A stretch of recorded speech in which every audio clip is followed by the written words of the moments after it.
자, 이번 시간에 부가가세 실무 능력에 대해서 살펴보도록 하겠습니다. 먼저 교재를 보시면 우리 이제 전산세무 2급에서 많이 출제되는 영역을 이제 표시를 해주고 있는데요. 특히 이제 수업 목적상 중요한 것은 부가가치세 신고서라고 생각하시면 되겠습니다. 거의 매회 빠지지 않고 출제가 되고 있어요.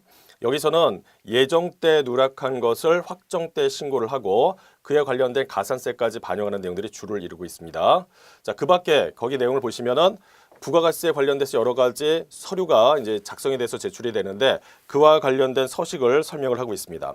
이번에 나와 있는 신용카드 매출전표 등 발행 집계표가 나와 있는데 그 이후 여러 가지 내용들이 각각 이제 종종 출제가 되고 있다라고 생각하시면 되겠습니다. 자, 이번 시간에는요, 그 중에서 제1절이라고 해서 신용카드 매출전표 등 발행 집계표에 대해서 살펴보도록 하죠. 자, 일단 거기에 교재를 보시면 관련된 서식이 제시가 되고 있는데 우리 화면에서는요, 상단에 보시면 부가가치세 클릭하시고 여기에서는요, 신용카드 매출전표 발행금액 집계표를 클릭하시면 다음 같은 화면이 제시가 되고 있습니다. 자, 이 서식의 의미는 뭐냐라는 건데요. 기본적으로 회사가 매출 쪽으로 해서 발생시킨 신용카드나 현금 영수증 이런 것들이 얼마가 있는지 확인한다는 겁니다. 왜냐하면 과세관청에서는요, 이러한 각각의 신용카드라든지 직불, 김영식 선불카드의 매출 내역을 카드사로부터 수령을 받아서 최종적으로 이 금액이 얼마인지를 확정을 한다는 거죠. 그러니까 해당 법인에서 신고한 데이터 금액과 과세관청에서 파악하고 있는 것들의 일치 여부를 갖다가 여기서 확인을 하고 있습니다. 그래서 위에 잠깐 보시면 첫 번째 신용이라고 돼 있잖아요. 자, 우리가 일반적으로 신용카드다라고 한다면 결제를 하고 이후에 후불로 해서 그 내용이 결제가 된다라고 보시면 되겠습니다. 후불식이죠. 여기 나와 있는 거. 여기 나와 있는 이 직불이라는 건 뭐냐라고 하면 즉시 결제 시스템이라고 해서 내가 결제한다라고 하면 바로 이어서 내 통장에서 계좌가 빠져나가는 거죠. 금액이. 그 다음에 김영식 선불카드라고 돼 있는데 선불카드 같은 경우는 기프트카드라고 생각하시면 되겠습니다. 다만 그 앞에다가 김영식 이렇게 돼 있으니까 이름이 적혀 있다라고 생각하시면 돼요. 아무튼 이러한 신용카드부터 해서 직불, 체크카드, 김영식 선불카드 모두 내역이 과세관청에서 파악을 하고 있는데 그런 것들이 적절하게 여기에 반영됐는지를 체크하는 것입니다. 여기 나와 있는 현금 영수증은 이제 과세 사업에서 발생된 현금 영수증의 매출 내역이 이제 들어갈 텐데요. 그런 것들도 해당 기업체에서 발행한 것과 국세청에서의 집계 내역이 일치되는지를 갖다 검토하는 것이고요. 그런데 사실 이 서식에서 무엇보다도 중요한 것은 바로 밑에 나와 있는 세 번째 신용카드 매출전표 등 발행 금액 중에서 세금 계산서 교부된 내용이 있는지 이것이 굉장히 중요한 핵심적인 사항이라고 생각하시면 되겠습니다. 이게 무슨 얘기냐라고 하면 회사가 부가가치세 신고를 한다라고 하면 세금 계산서 발행된 금액을 검토를 해서 그 해당 기간 동안의 금액을 전체 합계를 냅니다.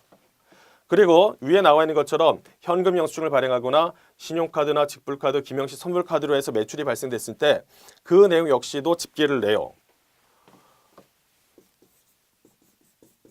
만약에 회사가 극단적으로요. 세금 계산서 발행된 것이 한 건이 있었는데 금액이 1억하고도 부가가세 1,000만 원이었다. 이번에는 이제 신용카드 관련했을 때 마찬가지입니다. 이건 어떻게 되는 거냐? 내역을 살펴보니까요. 어떤 업체에서 세금 계산서를 먼저 발행을 했어요. 그리고 나서 이후에 대금을 갖다가 이체를 해준 것이 아니라 신용카드로 결제를 했다라는 겁니다. 상대 측에서. 그러면 저는 동일한 내용에 대해서 세금 계산서를 일단 한번 발행을 하고요. 그 대금에 대한 내용으로서 그 업체에서 우리 거래처에 와가지고요. 신용카드 들고 와서 결제를 또 해버렸다라는 겁니다. 그러면 실제 매출은 얼마냐라고 하면 1억이죠. 1억.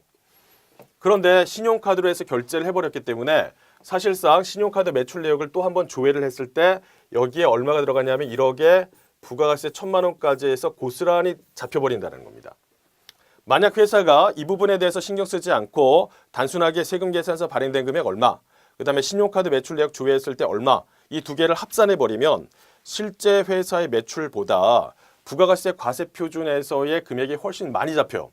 지금 이 상황에서는 실제 매출은 이거밖에 안 되지만 얘를 합산함으로 인해서 얼마가 잡히는 거예요? 2억이 잡혀버린다는 거죠.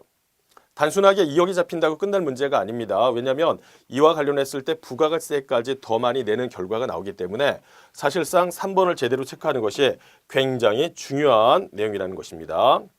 그래서 신용카드 매출 내역 중에서 혹시 세금 계산서 발행된 내용이 있다라고 한다면 그 부분을 체크해서 여기에 반영을 하라라는 게 이 서식에서 가장 핵심적인 내용이라고 생각하시면 되겠어요. 자, 그러면 관련된 예제를 갖다가 한번 살펴보도록 하겠습니다. 교재를 보시면 예제 따라하기라고 해서 나와 있죠.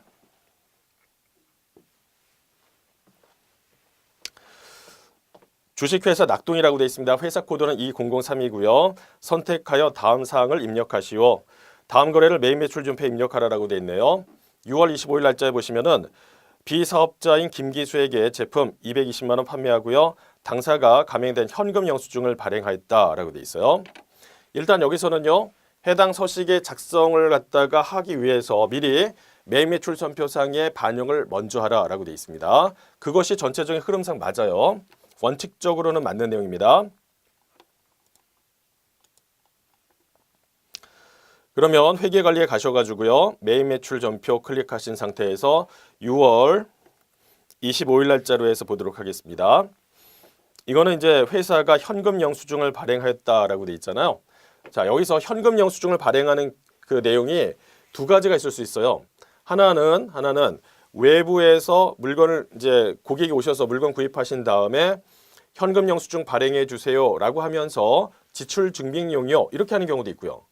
또 다른 경우에서는 이 부분에 대해서 소득 공제용이요라고 하는 경우가 있습니다.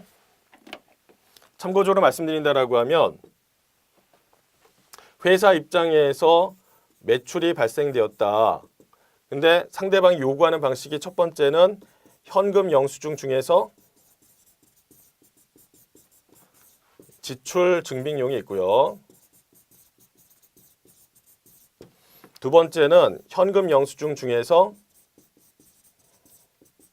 소득공제용이 있습니다. 둘의 차이는 어떻게 되느냐? 매출하는 쪽에서는 하등 상관이 없어요. 일단 회사 입장에서는 관련된 내용이 전부 다 부가가치세 신고할 때 반영이 돼야 되는 것이고요. 그런데 이제 매입하는 측에서 본다라고 하면 현금 영수증 지출 증빙용이다라고 하면 해당 법인이라든지 개인 사업자의 그 사업자 등록번호가 여기에 제시가 되고 있습니다. 앞에 3자리, 중간에 2자리, 끝에 5자리로 해서 사업자 번호가 현금 영수증에 표시가 돼요. 반면에 밑에 나와 있는 현금 영수증 소득공제용은 뭐예요? 그 개인이 연말정산할 때 신용카드 등 소득공제에 반영하기 위해서 처리되는 내용이죠. 그러니까 내용이 다릅니다. 만약에 해당 사업체가 부가세 신고할 때 매입세 공제를 받고자 한다라고 하면 몇 번으로 해서 신청이 들어가야 돼요? 1번 쪽으로 해서 들어가야 됩니다. 2번으로 하면 안 된다는 거죠. 이건 개인 차원에서의 소득공제니까 내용상 구분할 필요가 있다는 거 그냥 참고를 해주시면 될 것 같아요. 자, 아무튼 매출이 발생됐는데 6월 25일 날짜로 해서 그러한 내용에 대해서 현금 영수증이 발행이 됐다라는 정도로 해서 내용을 여기에 반영해 보도록 하겠습니다. 그러면 유형 선택이 있잖아요. 유형 선택. 우리가 이제 유형을 선택하는 데 있어서 정확하게 몇 번 코드를 사용해야 되는지 항상 염두를 해 두셔야 되겠습니다. 여기서는 현과라고 해서 22번을 갖다 입력하고요. 종목에 보시면은 특별하게 뭐라고 제시가 되어 있지는 않아요. 근데 우리 그 밑에 해답을 보시면 특별하게 내용이 없죠. 그런데 여기서는 제품을 판매하고라고 되어 있으니까 제품을 여기다가 넣어주시면 되겠습니다. 그리고 시험에서는요, 품목에 대해서 점수화하지 않아요. 그러니까 무슨 얘기냐면 품목이 내가 생각했을 때 넣는 어떤 내용이 있을 텐데 그걸 가지고 틀렸다, 맞았다 이렇게 해서 표시하지 않는다는 겁니다.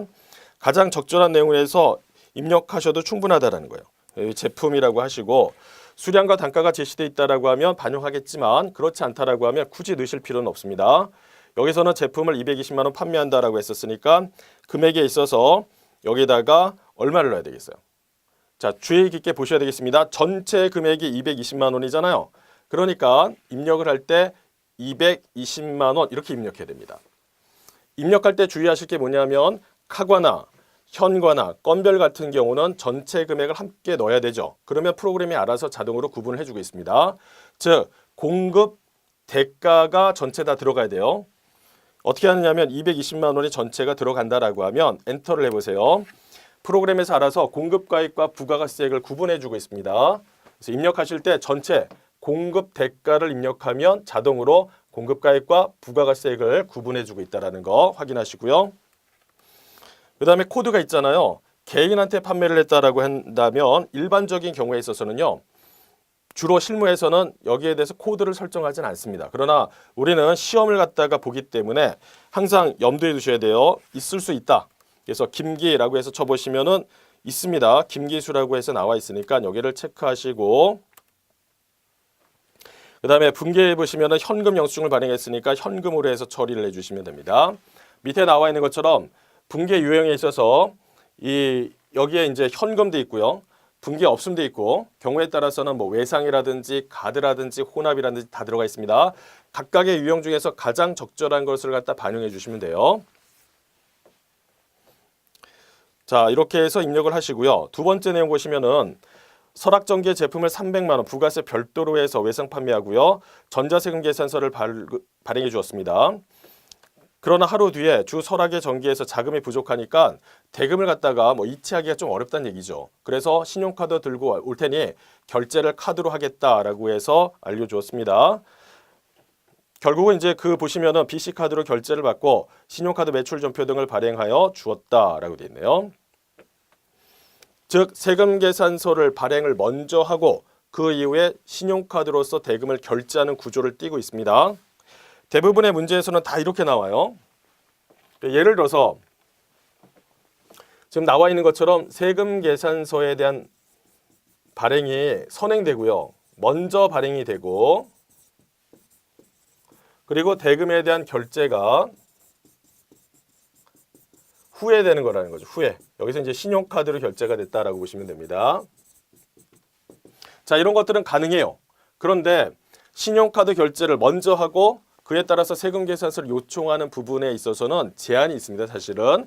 근데 뭐 거기까지 자세하게 보실 필요는 없겠지만 왜 그러냐면 신용카드로 결제를 먼저 하고 이후에 세금 계산서를 받았더니 신용카드에 대해서도 회사의 경비로 반영을 해버리고 그 다음에 세금 계산서 받은 부분에 대해서도 또 처리하고 이런 부작용들이 발생이 되더라는 거죠.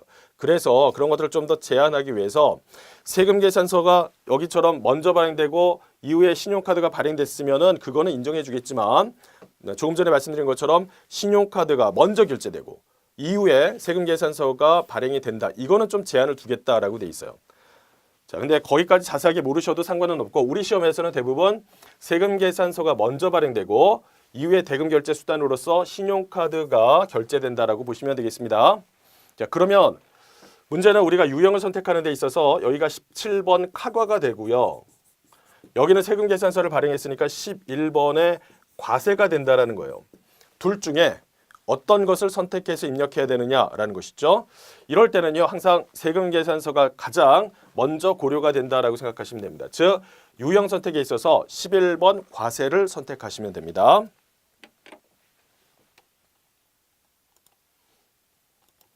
그러니까 여기서 11번 과세로 해서 입력을 하고요. 그 다음에 제품이라고 하겠습니다.